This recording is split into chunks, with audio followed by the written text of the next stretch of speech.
May isang lalaki sa New York na nagturo sa mga estudyante na kailangang umasa sila sa kanya upang magtagumpay sa buhay. Ginamit niya ang emosyonal na manipulasyon upang kontrolin ang kanilang mga desisyon at pamumuhay.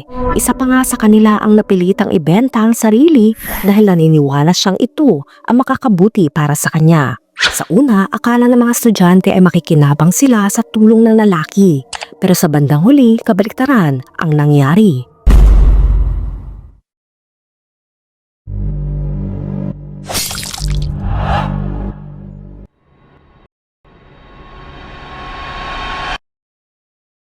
Si Lawrence Larry Ray ay pinanganak bilang si Lawrence Greco noong 1959 sa Bay Ridge na lugar ng Brooklyn, New York. Nagkaroon si Ray ng mahirap na pagkabata na puno ng pagmamalupit at kawalang patutunguhan. Naghiwalay ang kanyang mga magulang nang siya ay bata pa at muling nag-asawa ang kanyang ina ng isang lalaki na nagngangalang Gordon Ray na naging apelyido niya. Noong 1981, sumali si Ray sa Air Force ngunit na-discharge matapos lamang ng 19 days sa hindi tiyak na mga dahilan. Hindi nagtagal nakakuha siya ng trabaho sa Wall Street bilang isang stock trader kahit na wala siyang degree sa kolehiyo. Nagsimula rin siyang pumasok sa iba't ibang industriya, kabilang ang insurance, sugal, construction at kahit ang pagpapatakbo ng isang nightclub sa New Jersey. Ang kakayahan ni Ray na magbago at lumikha ng masalimuot na kwento ay naging katangian ng kanyang pagkatao. Nag-affin siyang nagtrabaho bilang isang secret agent sa ibang bansa na nagbawi ng mataas na uri ng armas para sa gobyerno at nag-ooperate para sa CIA sa Russia. Bagaman marami sa mga kwentong ito ay kalaunan ay napatunayang gawa-gawa, ang kanyang kakayahang kumpinsihin ng iba ay kahanga-hanga. Noong 1988, kinasal si Ray sa kanyang kasintahan sa high school na si Teresa. Nagkaroon sila ng dalawang anak na babae na sinang Talia at Aba. Sa buong huling bahagi ng 1980s at 1990s, masusi nakipag-ugnayan si Ray sa marami kilalang tao, kabilang ang dating leader ng Soviet na si Mikhail Gorbachev. Umabot ang kanyang network hanggang sa dating mayor ng New York City na si Rudy Giuliani at nag-facilitate siya ng isang pagpupulong sa pagitan ni Giuliani at Gorbachev. Nakipagkaibigan din siya sa dating NYPD Commissioner Bernie Kerik at naging best man pa sa kasal ni Kerik noong 1998. Kahit pa man ang kanilang relasyon ay lumala nung na-indict si Ray noong taong 2000 bilang co-conspirator sa isang mafia-related na pump and dump scheme. Si Kerik ang police commissioner noon at tumanggi na tulungan si Ray na labanan ng mga paratang dahil dito nagkaroon ng matinding hindwaan sa pagitan ng dalawang lalaki. Sa huli umamin si Ray sa kasalanan sa security fraud noong 2003 at nahatulan ng 5 taong probation. Sa panahong ito naging obsessed siya sa paghiganti kay Kerik na pinaniniwalaan siyang nagtaksil sa kanya. Nagsimula siya ng isang walang humpay na kumpanya upang sirain ang reputasyon ng commissioner ng NYPD at naging isa siyang cooperating witness sa isang investigasyon na nagdala kay Kerik sa pagkakabilanggo. Noong 2004, habang humaharap si Ray sa kanyang mga legal na problema, nag-file ng divorce ang kanyang asawa na inaakusahan siya ng pisikal na karahasan laban sa kanya. Bagaman ipinagkaloob ang divorce, nakumbinsi ni Ray ang kanilang mga anak na kasalanan ng kanilang ina ang lahat. Pinrainwash niya sila at pinaniniwalaan na ang mga akusasyon nito ay pawang imbeto lamang. 1 taong nakalipas bilang bahagi ng mga proseso ng kustodiya, sumailalim si Ray sa isang psychological evaluation at ang mga resulta ay medyo nakakabahala. Natuklasan ng evaluator na literal na imposibleng suriin si Ray sa karaniwang klinikal na paraan dahil sa kanyang kakayahang manipulahin at kontrolin ng halos anumang sitwasyon. Kabilang ang isang psychological interview kasama ang isang may karanasang tagasuri. Inilarawan ng evaluator si Ray bilang mapanlikha, mapanlilang at mapaghamak. Sa likod ng isang kaakit-akit na panlabas, siya ay nahatulan ng mga personality disorder. Kabilang ang narcissistic at histrionic traits, napansin din sa ulat na nagpapakita siya ng mga palatandaan ng pseudologia fantastica or Munchausen's disorder na nailalarawan sa pamamagitan ng palaging pagsisinungaling. Sa kabila ng nakakabahalang pagsusuri, patuloy na binabahagi ni Ray ang kustodiya ng kanilang mga anak. Noong 2007, siya ay nakulong dahil sa paglabag sa kanyang probation na may kaugnayan sa securities fraud. Sa kabila nito, nanatiling kumbinsido si Talia sa mga kasinungalingan ng kanyang ama Kaya tumanggi siyang manirahan kasama ang kanyang ina at pinili na manatili sa isang youth center. Noong 2009 pumasok si Talia sa Sarah Lawrence College, isang pribado liberal arts college sa Bronxville, New York. Nagdesisyon siyang lumipat sa Sloane Woods 9, isang dormitoryo na kilala sa mga communal living spaces at masiglang kapaligiran. Sa karanasan ng kolehiyo at mabilis na nakabuo ng malapit na pagkakaibigan sa kanya mga katuwang.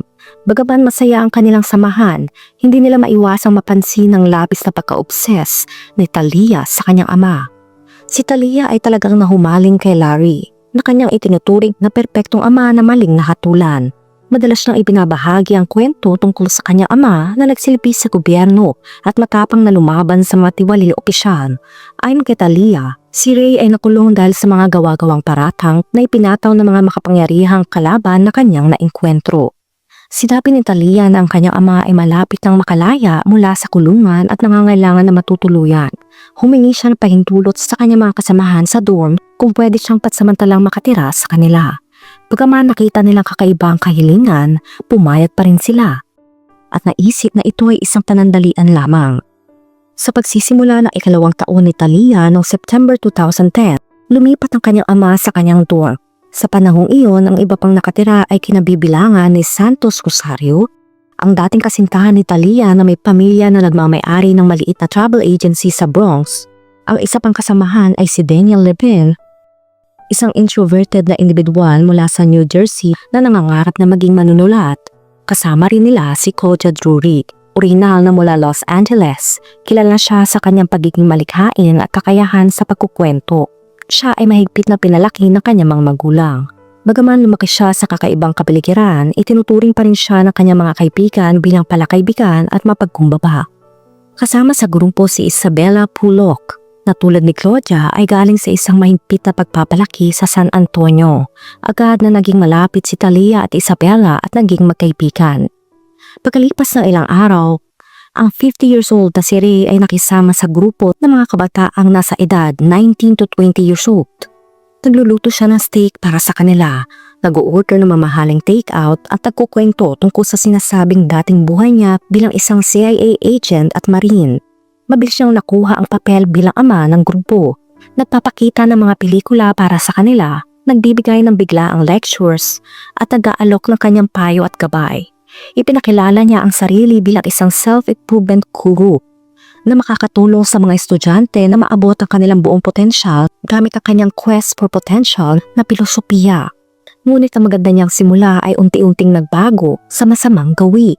Nagsimula siyang gumawa ng mga therapy sessions sa mga estudyante kung saan pinapaniwala niya silang ibahagi ang kanilang pinakamalalim na insecurities at sikreto. Ginamit niya ang impormasyong ito para makontrol sila at pinaniniwala silang may problema sila at kailangan nila ang kanyang gabay para maging mas mabuting tao. Sa pagtatapos ng semester ng Taglagas, noong 2010 nakatuon si Ray sa matalik na kaibigan ni Talia na si Isabella. Simulan niyang matulog sa silid ni Isabella gabi-gabi. Sinasabihang tinutulungan niya ito sa mga issue sa psychology. Nang dumating ang winter break, pinalabas ni Ray sa mga magulang ni Isabella na tatapusin ito ang sarili kung siya ay uuwi para magbakasyon, kaya't dito hindi siya nakauwi. Dahil naputol ang koneksyon niya sa pamilya, lalo umasa si Isabella kay Ray. Sa winter break mula noong 2010 hanggang 2011, dinala ni Ray sina Talia at Isabella sa Upper East Side apartment ng kanyang kaibigang nagsyante na si Lee Chen. Habang naroon, madalas silang isinasama ni Ray sa mga magarbong hapunan, kadalasang nagbabayad gamit ang cash mula sa kanyang backpack. Kinokontrol niya ang bawat aspeto ng kanilang mga aktibidad, mula sa kung ano ang kanilang kinakain hanggang sa kung saan sila pupunta at ano ang kanilang gagawin. Bagaman may iisang silid ang apartment, natutulog si Ray kasama ang kanyang anak na si Talia at si Isabella. Noong January 2011, bumalik ang grupo kasama sina Claudia, Santos at Daniel. Ito ay para sa semester ng Taxibo. Sa puntong ito halata na ang malaking impluwensya ni Ray sa mga estudyante at napansin na rin ito ng kanilang mga magulang. Ang ama ni Daniel sa partikular ay nakapansin ng malaking pagbabago sa ugali ng kanyang anak.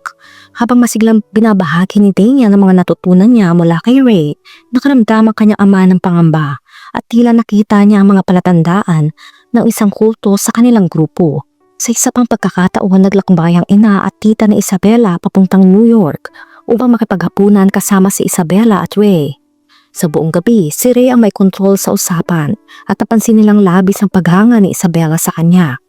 Samantala, napansin ng ina ni Claudia ang pag-aalala ng anak niya sa pagkain at pag-ehersisyo, pati na rin ang labis na pagnanais nitong mabawasan timbang na nagsimula na magdulot ng pagkabalisa sa ina. Katulad ng mga magulang ni Daniel, nagsimula magduda rin ng mga magulang ni Claudia tungkol kay Ray. Agad nilang inireport ang tungkol sa kanya sa mga administrator ng paaralan. Nagulat ang dean nang malaman niyang nakatira si Ray sa dormitoryo ng mga estudyante. Ngunit wala siyang nakitang paraan upang kumilos dahil may karapatan ng mga magulang na bisitahin ang kanilang mga anak sa dormitoryo. Naramdaman niyang wala siyang sapat na kapangyarihang makialam kahit nagpasya si Ray na lumipat mula sa dorm upang maiwasan ang anumang abala. Noong July 2011, bumalik si Ray sa Upper East Side apartment ni Lee Chen.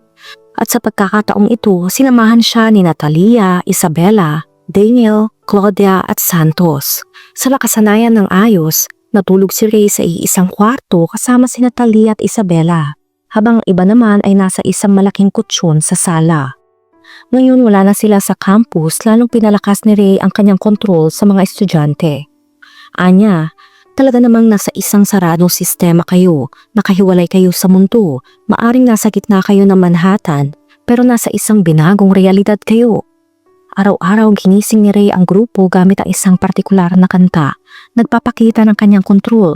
Nagsagawa siya ng mga pitching tungkol sa pag-abot ng potensyal, ngunit bumabatikos din sa kanila. Ang mga gabi-gabing session nila ay puno na masinsin ng self-analysis at dalakayan, na madalas nagdudulot ng kakulangan sa tulog. Sa panahon nito, sinimula ni Ray na idokumento ang kanilang mga aktibidad sa pamamagitan ng pag-record ng video gamit ang kanyang telepono.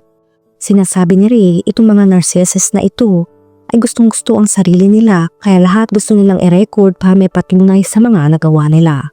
Noong September 2011, bumalik si Talia sa Sarah Lawrence College.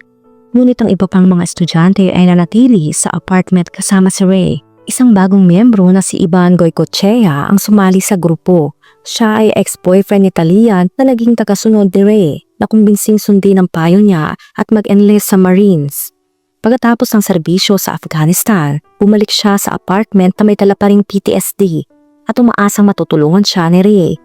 Laging tapat na tagasunod siya ni Ray at madalas magsilbing driver at assistant. Sa taglagasang 2011, kitang-kita ang lumalaking impluwensya ni Ray. Gumamit na siya ng pisikal na puwersa, pambubulas at paninira bilang bahagi ng kanyang pagpapaunlad sa grupo. Dinala rin ni Santos sa kanyang mga kapatid na si Yalitza at Felicia para ipakilala kay Ray, kumbinsido sa tulong na maibibigay niya sa kanila. Si Yalitza ay freshman sa Columbia University at si Felicia ay nasa med school sa Harvard.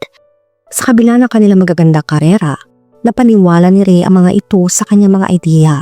Pinilit niya si Felicia na iwan ang residency sa medisina at tumipat sa apartment kung saan naging isa siya sa mga girlfriend ni Ray.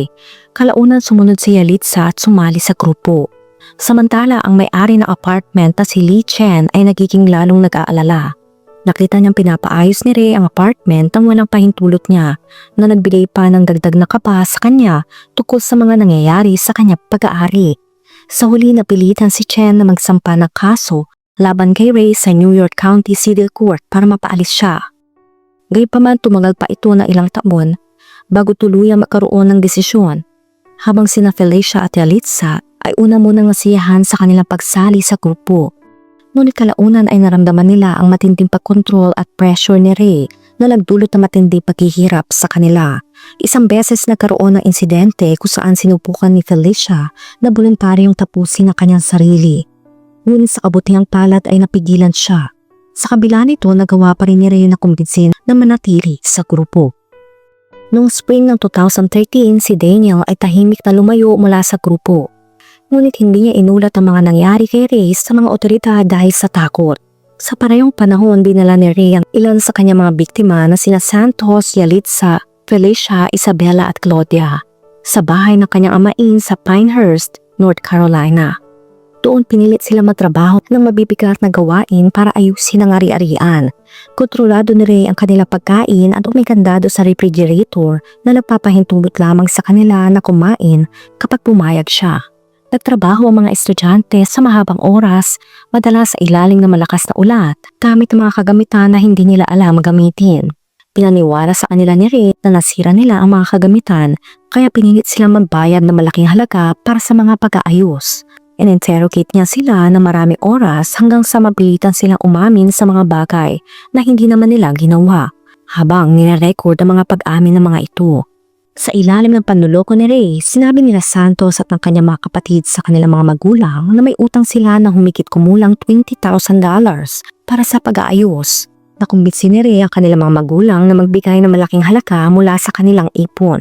Bukod dito, pinaniwala rin niya kay Claudia na may malaki siyang utang, kaya't pinilit niya ito magtrabaho bilang Lady of the Night para makabayad. Ang mga estudyante ay na-brainwash na umamin sa mga bagay na hindi nila ginawa. Sinabihan ni Ray si Claudia, sinasaktan mo ako sa mahabang panahon sa aking likuran, gumagawa ng mga nakakasirang bagay, sinisira ang aking ari-arian.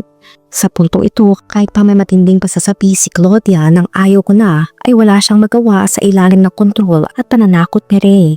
Mula noong 2014, nahulog si Claudia sa isang nakakatakot na siklo ng pang-aabuso. Araw-araw nagtatrabaho siya ng 7 araw sa isang linggo. Tinatanggap ang hanggang 5 kliyente bawat araw sa iba't ibang hotel sa Manhattan. Ganap siya kinokontrol ni Ray, na nagdidikta ng lahat ng kanyang gagawin at kinukuha ang halos lahat ng pera kinikita niya. Si Isabella naman ay tumulong bilang tagapamahala ng kanyang mga kita. Sinusubaybayan ng pera at tumutulong kay Ray sa paglalabas ng mga ito. Noong 2016, nagtagumpay si Lee Chen sa pagpapaalis kay Ray mula sa kanyang apartment matapos ang matagal na proseso sa korte. Sina Santos at Yalitza naman ay nagawa ring tapusin ang kanilang kaugnayan kay Ray. Matapos ang ilang paglilipat-lipat, nakahanap sina Ray at ang kanyang grupo ng bagong tahanan sa New Jersey. At sa tulong ng kanyang kaibigang si Scott, noong October 2018, umabot na sa sukdulan ng sitwasyon ni Claudia. Natiwala siya sa isang kliyente at binahagi ang mga pang-aabusong dinaranas niya mula kay Ray. Nang malaman ito ni Ray, nagalit siya at hinarap si Claudia sa kanyang hotel room. Pilarusahan siya ni Ray ng malala, inatake gamit ang plastic bag, sinaktan at pinagsabihan ng masasakit na salita habang nakagapos sa isang upuan. Kinabukasan nagpatuloy si Claudia sa trabaho dahil sa takot na maaring gawin ni Ray sa kanya kung hindi siya susunod. Isang araw, ang kliyenteng pinagkakatiwalaan ni Claudia ay nagbigay sa kanya ng ticket sa tren na laging daan sa kanyang pagtakas mula kay Ray. Sa loob ng 4 na taon na pang-aabuso, umabot ang kinita ni Claudia sa $2.5 million. Lahat ng ito ay walang awang kinuha ni Ray. Sa kabila ng pag-alis ni Claudia, nanatiling tapat kay Ray sina Isabella, Felicia at Ivan.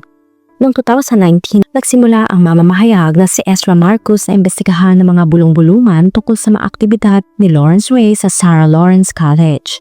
Natuklasan niya ang isang website na naglalaman ng mga video ng mga biktima ni Ray na nagbibigay ng pininit na pag-amin. Sa pamamagitan ng pakikipag-ugnayan sa mga dating estudyante kasangkot kay Ray, natuklasan ni Marcos ang isang dekadang pagmamanipula at pang-aabuso na sa wakas ay nabunyag sa publiko. Ang artikulong The Stolen Kids of Sarah Lawrence ni Ezra Marcos na lumabas sa New York Magazine noong April 2019 ay nagdala ng pambansang atensyon sa kaso ni Lawrence Ray. Agad na nag-react ang mga otoridad matapos mailathala ang expose. Sinimula ng FBI ang pagsisiyasat sa pamamagitan ng pagtatanong sa mga biktima at pagkuha ng mahalagang ebidensya, tulad ng mga email at telepono na nagpakita ng kontrol ni Ray sa kanila.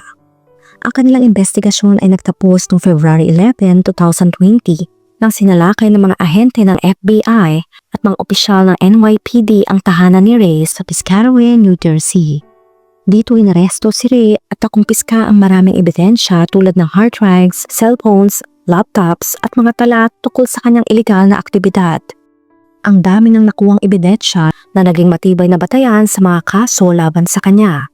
Kabilang na ang pagsasamantala, panginigil, organisadong panloloko at maling paggamit ng pondo.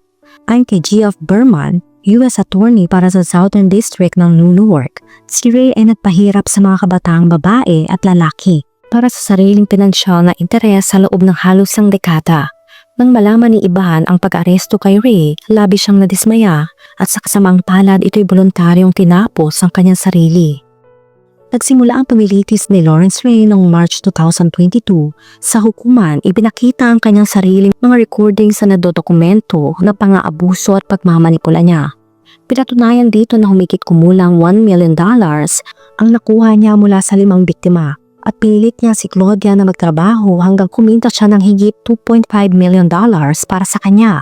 Ibinahagi ng mga biktima ang kanilang mga karanasan sa pisikal na pang-aabuso kung saan ginamit ni Ray ang matulis na bagay at inatake sila upang pilitin sila magbigay ng mga maling pag-amin. Ayon kay Santos, sa kanyang karanasan ay isang dekadang pagdurusa na nagdulot sa kanya ng mga araw-araw na pagnanasa na tapusin ang kanyang sarili.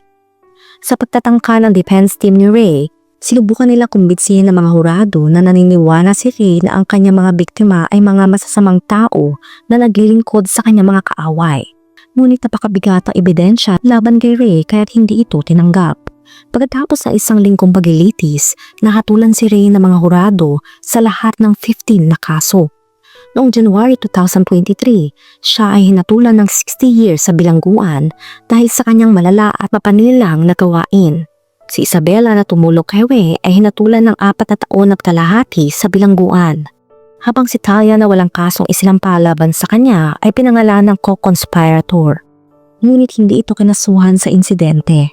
Tinutukoy ng hukuma na ang matinding epekto ng pang-aabuso ni Ray sa mga biktima ay nagdulot sa kanila ng matinding karanasan.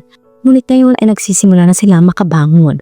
Si Daniel ay nakapagsulat ng isang libro tungkol sa kanyang mga karanasan, habang si Claudia ay nagsisimula magpagaling kasama ang kanyang pamilya.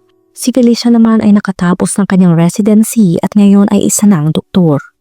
Ang mga nakaligtas na ito ay patuloy na naglalakbay sa landas ng paghilom at bagamat mahirap, nagpapakita sila ng hindi matitinag na lakas. Sa pagbabahagi ng kanilang mga kwento, sila ay nagbibigay ng inspirasyon sa iba na nagdaranas ng mga katulad na pagsubok.